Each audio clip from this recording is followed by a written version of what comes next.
After meeting with a bevy of big business groups, Obama is considering an additional 800,000 guest worker visas via executive actions.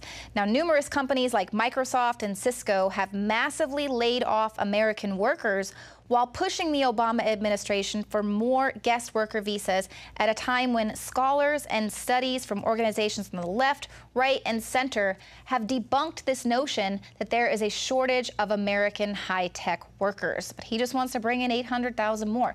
The Obama administration is also considering granting work permits for low-skilled industries as well. All of these actions are going to make it tougher for Americans at the bottom of the economic ladder to get jobs. Senator Jeff Sessions accused the Obama administration of actively working against the interests of the American worker. You don't say. It's the plan to just get us all in third world status. And now we have a story about Times Square costume characters. They are overwhelmingly illegal immigrants, and they profit off of copyright theft while pretending that they're not running a business at all. And now they want to use government regulations and unions to limit their competition. About 2 weeks ago, it went viral when Spider-Man fought cops in Times Square. The New York Times interviewed many of them, looking behind the masks. They talked to a Mexican Elmo, an Ecuadorian SpongeBob, a Colombian Statue of Liberty, and another one from the Dominican Republic, Peruvian Toy Story characters, a Moroccan Spider-Man, a Colombian penguin. That's right, these costume characters are virtually all illegal aliens. They came here illegally, working menial jobs that paid very little. Then they learned they could buy unlicensed costumes from Peru and panhandle in Times Square. The Ecuadorian SpongeBob made $80 in just 5 hours on his first day. Cookie! Panhandling is against the law. Using someone else's copyrighted character in your business is against the law. But the New York Times gives them a pass, saying few performers seem to fully know the rules, in part because of language barriers. Many do not speak English. See, it's okay. They don't speak English. Illegal aliens are above all of our laws, including our copyright laws. Yet we're told that because of copyright violations, we have to hand over an internet kill switch to the government. They want to be able to instantly shut down any website on a mere accusation of copyright violation. And it's the very same companies that tolerate copyright violations in Times Square by illegal aliens that are screaming the loudest about internet control for copyright protection. Take Disney, for example. Except for these illegal costume characters, Disney has been incredibly aggressive in protecting their copyrights. They got a lot of bad publicity back in 1986 when they threatened 3 daycare centers with expensive lawsuits because they had painted Disney characters on their walls. Hanna-Barbera not only offered their characters as a replacement, they sent their own studio artists to paint the mural. Then 3 years later, Disney sued the Academy of Motion Picture Arts and Sciences, the people who do the Oscars, because they opened their Oscar show with Snow White and didn't get permission. It is so exciting to be here tonight. There are stars out tonight. Stars with glamour are gleaming and bright. It's a shame they didn't stop that performance with a prior restraining order. Then in 2008, in a case exactly like what's going on in Times Square, a couple with a children's party business performed for the kids in Winnie the Pooh costumes.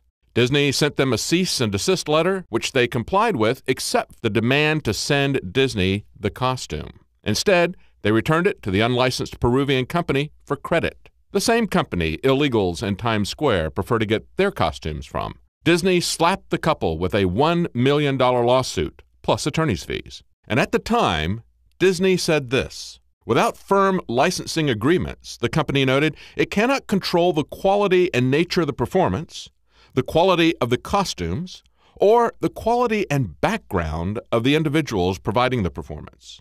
Disney has already seen its character turned into a sex toy story when an illegal Woody was arrested for sex abuse. Even Santa Claus has weighed in on the issue. That's right, the real Santa Claus, a monk in North Pole, Alaska, who's legally changed his name, wants licensing of these Times Square characters to screen out pedophiles. But illegal costume characters want regulations to shut out competition, especially those Americans who they say flout the law. What's the Spanish word for irony? But they seriously don't like Americans, calling them money-grubbing Aravistas, in other words, newcomers. Times Square, they say, is their territory. The panhandling illegal costume character business is for illegal aliens who started it. Yet these black market entrepreneurs truly understand the basis of most of our business regulation, and that is to keep out your competition. Now, if they want the government to come in and regulate those money-grubbing Americans, which laws are the illegal costume characters going to obey? Do they want New York City to give them a license to illegally use copyrights? Should we ignore their copyright theft and call them undocumented costume characters until they get a license from Disney or Sesame Street? Are they even trying to get a copyright license? They pretend they're not violating the copyrights by saying that they're just street performers and they're not doing this for a living. But when New York City put up signs this past weekend telling tourists that photos are free, tipping is optional, an illegal costume character named Juan Perez complained that his income had dropped from $80 to $15. Another, Claudia Arias, said, "We need to unite so people can see that this is our legitimate way of supporting our families."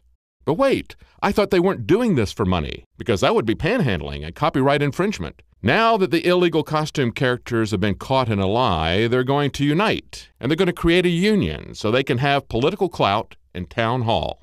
They've turned to La Fuente, an organization that has a history of lobbying in favor of illegal activity and demanding rights for those who actually flout the law. Illegal characters are above the law. Only those with political connections and lobbyists can stay in business or be allowed to work.